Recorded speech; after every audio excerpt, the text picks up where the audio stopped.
Hey everybody, Jane here, and today I'm actually going to be talking about the first two books in a series called A Simple Murder and The Death of a Dyer. And this is a really interesting historical mystery series. And one of the challenges of it is that I think the first two books are not as congruous as they could be as far as attracting the same audience. So I wanted to tell you about the series because I do think a lot of people would enjoy this series, but getting the right people to the series, I can imagine being a real challenge. This series takes place post-Revolutionary War. I believe 15, 20 years past the Revolutionary War, so it's been a while, but not that long. Our main character, Will Rees, was previously a soldier in the Revolutionary War. Afterwards, he came home and married a girl named Dolly, and they had a son named David. When David was approximately 8 years old, Dolly passed away, and Will, the father, he had been and wanted to continue being a traveling weaver. So he owns a farm, and while his son was growing up, his wife ran the farm and he went and weaved.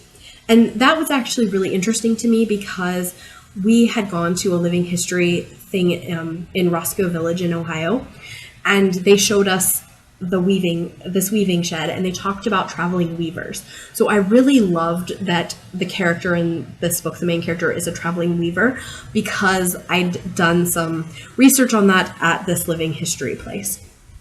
So you have your main character, Will, who is a traveling weaver, and he, again, was a soldier in the Revolutionary War. After his wife dies, he turns his farm and his son over to his sister and says, raise the kid, take care of the farm. I'm going to go weave and send you back money. And the sister says, okay. The sister and her husband say, okay. This is all backstory, but it's important as I get to what's going on here. Book 1, Will has just come back home. It has been several years since he's been back. He does not come back regularly, and he finds that his son, who is now a teenager, has run off. And he has run off to a Shaker colony. And I think one of the things that made me want to pick up this series was I thought it was going to be kind of an Amish mystery series. And other people have said that if you like Amish mysteries, you'll like this. After reading book 1 and book 2, I don't necessarily think that that is true. I think that maybe some of the marketing for this series had that focus of, if you like Amish mysteries, this is probably for you. But I think that's incorrect. If you like historical mysteries, you will probably enjoy this more than if you like, for instance, Amish mysteries. I do think that as a marketing tool, maybe having the first mystery take place in a Shaker commune was not the greatest call. And I believe that other mysteries in this series take place in a Shaker commune, and I get it, and it's interesting, and I enjoyed it, but I don't think that the second book then does not take place in a Shaker commune. And so if you're really wanting that Amish mystery feel, which is what people talk about when they talk about the first book, you're not going to get that with the second book. So anyway, so in our first book, Will goes to this Shaker community to find his son. And shortly after arriving there, there is a murder. And Will is slightly suspected, although he has a really good alibi, so he's not suspected for long. But his son David says, hey, my dad during the war solved some murders. I bet he can look into this murder and figure out who killed this woman in the Shaker community. The strong thing about this series is the characters and kind of the setting. I really enjoyed the Shaker community in the first book. I will say that in the first book, you're not as set in time. The focus is less on like the historical aspects of the world and more on the Shaker community. For those who don't know the difference between Shakers, Quakers, and Amish, there are some. And if you love Amish mysteries, you may not love the Shaker mysteries. Firstly, Shakers were founded by a woman who they believe was an incarnation of Christ. And so it's a little weird hearing them very much saying things like, oh, the dead, they're going back to mother. So I think if you are reading Amish mysteries because you're a Christian and like Amish mysteries, and then people tell you that these Shaker mysteries will be for you, I think some of the things like the going back to mother will be a little off-putting. And in book 2, you're not in a Shaker community at all. So I don't think that this is necessarily a book for people who like Amish mysteries. Now, if you, again, just more like the setting and not necessarily the religious aspect of it, it's cool. The Shakers, they have separation of the men and women. They are celibate. They are a very strict communal society. So it's a really interesting setting. Along with Will and David, we meet Lydia, and she is a Shaker, or a former Shaker. Will is tasked or wants to interview some of the women in the Shaker community because the victim was a woman. And Lydia is a friend of the Shakers. She was previously a Shaker, but is no longer a Shaker because of circumstances. And so Will and Lydia form a friendship as they work on this mystery. That is the extent of what I'm going to say about the mystery part of the book, of book 1. In book 2, Will is back on the farm, and he is, there is a murder of his childhood friend. Now, mind you, Will has been traveling for years, so he's not close to this friend, and him and this friend had had a falling out several years before. However, this is like his best friend from childhood. This is the second book, Death of a Dyer. His friend is also in the weaving business, except that his friend focuses more on dyeing the stuff that is made than he does on the actual weaving. So while he started out as a weaver and he did do weaving work in the community that Will and him grew up in, he is now more focused and has become more focused on the dyeing of linens. When his friend is murdered, Will is again called in to focus on the murder, and this in no way involves the Shakers at all. This book does feel more like a focus on the historical mystery. It is very much this is the times. We have things involving slavery. We have differences in the treatment of blacks and whites. We have a lot of really cool historical things. And I think this one book 2 feels more set in time.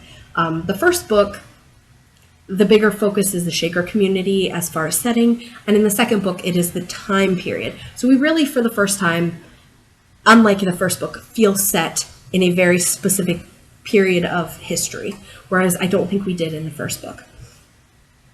This series is very character-driven, and I would say you cannot read it out of order. I started reading it because I had won book 7 in a Goodreads giveaway, and most mystery series you can kind of just jump right into. You can be like, oh, this is a really cool looking book. I'll just jump into it, and then if I enjoy it, I'll go back and read other books. And I don't feel like you can do that with this series. I feel like with this series, you have to start on book 1 and progress through because so much character stuff is happening through the books. In the first 2 books, and I can't speak for later books because I'm only on the second book, or finished the second book, you have a lot of focus on Will's relationship with his son David and trying to repair it after being away for years. You have a lot of focus on Will's relationship and David's relationship too with Will's sister and the things that made David run away and just the family relationship in general. As I say, Lydia and Will develop a friendship, and there's a lot of focus on that. So this is a very character-driven series. I really enjoy the setting. I really enjoy the characters. The mysteries are meh. I think both mysteries were a little long and drawn out. I thought both mysteries we could have solved a couple chapters before they got solved. Neither mystery was like amazing.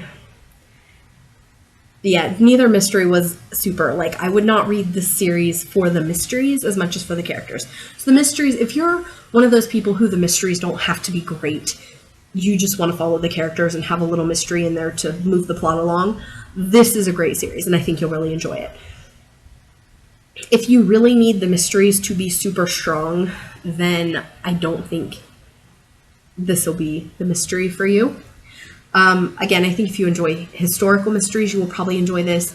If you enjoy Amish mysteries, I'm not sure that I would necessarily direct you to these, because this whole series is not focused on the Shaker community, and even the Shakers are not the Amish. There's some similarities, so I can see why people are like, oh, well, if you like Amish mysteries, you'll probably like this. I don't necessarily think so. But I think if you enjoy historical mysteries that are very character-driven, you may very much enjoy this. This series, to an extent, reminds me of Victoria Thompson's Gaslight series, which, as you guys know, is one of my favorites. I don't like it as much as that. I don't think it's as strong as that, and I don't like the characters quite as well as the Gaslight mystery series. But it is that kind of vibe. It is that kind of mysteries that involve the time period, involve the setting, and are very much driven by the character arcs more than the actual stories, the murder stories. Whereas most murder mysteries is the opposite. You have, your detective who comes in, and yes, we like them, and that's fine, but they don't typically, in a lot of the series I read, change a lot. You can jump in at any book. Like, for instance, in the Janie Austen mystery series, you can read those in any order because Janie is not changing in each book. She's basically the same person who is just going and solving these quirky mysteries. So, that's kind of what these stories are. A couple of comments I do have, and maybe some of the reasons I don't like them as well as the Gaslight mystery series. Lydia really is very independent and is one of those, I'm going to be a strong, independent woman and you can't stop me women. And in the Gaslight mystery series, Sarah does that too, but we understand why, because we get her perspective. And we don't really get Lydia's perspective in this book series, which unfortunately means that she sometimes just comes off as I'm just going to do what I want. And I really hate that. Like, I hate that about her character. Like, she wants to help Will, but she just comes off kind of as too strong of a female sometimes. And I just want to be like, girl, calm down. You don't have to go basically put yourself where you could die just to prove that you're a strong female. So I really don't like that about her. Also, Will has some very strong opinions about females, and I get tired of that, of the I think women are this way and they have to prove me wrong that they're not, and I want to be all protective of Lydia, and just sometimes Will drives me nuts. I don't like him as much as I like Frank from the Gaslight mysteries. Like, the Gaslight mystery series, Frank has his reasons for being the way he is, and sometimes he would get into that I want to protect Sarah stuff. But I didn't feel like too often he felt her incapable, whereas Will really seems to struggle with that and his ideas about what women are and how they should act. And I didn't love his character as much, and at times I really got irritated with Will. And Lydia and Will are kind of the two main characters. I don't have much to say about David. He's a typical teenager. He's a pain in the butt most of the time. He has his moments where he's not, but... Another thing about Will is I didn't feel like we got a lot of background on him when we started this story. We don't know very much about the mystery he solved during the Revolutionary War or the mysteries he solved since. We only know that, at one point he was talking to his wife about it, and his 8-year-old son overheard and somehow remembered it at like 15, 16. The character development and the reveals about him are kind of slow, and I do enjoy that to a point, but there's also times where I'm like, I feel like we needed more background, I feel like we needed more story. Another thing that I don't necessarily like about the series is that the timeline feels very strange. Not necessarily within the story, but Will's wife has been dead for 6-7 years. And they very much sometimes act like it's been 6-7 years, and they sometimes act like it was a year ago. And it's just like with, David, who I think is like 14 or 15 in A Simple Murder. And he's remembering his dad and mom talking about these murders that his dad solved when he was 8. I find that kind of hard to believe. And just there was a lot of elements in this book that I was like, meh. That's kind of a stretch. Or, as Will and Lydia are forming a friendship and, he's having feelings about, the fact that he's a widower. Dude, your wife's been dead for like 6 years. I just, I'm not trying to be unsympathetic, but I just felt like he was still very, very acting like sometimes his wife had been gone for like a year. So there's just some things that I really didn't like about the series. I am enjoying it. So far I've given both 3 stars. They're fine. They're nothing amazing. I do like the character drivenness of it. I do like the setting of it. The plots are meh. One thing I would like to say, and this is a spoiler, so I will put up my hand when I talk about the spoiler and then put it down afterwards. So, spoilers now. Both the people in book 1 and the people in book 2 who are killed are gay. And I felt like that could be kind of problematic. I had recently watched a video called Bury Your Gays or something like that by Council of the Geeks. And he talks a lot about LGBTQ issues in media. And one of those things was a large amount of LGBTQ characters being killed in stories. And he said, he explains this whole long detailed thing about there used to be a TV code where if you broke the rules and didn't, follow the code, something had to happen to you. So basically, if you were gay, you had to die at the end or suffer terribly because that was against the movie rules.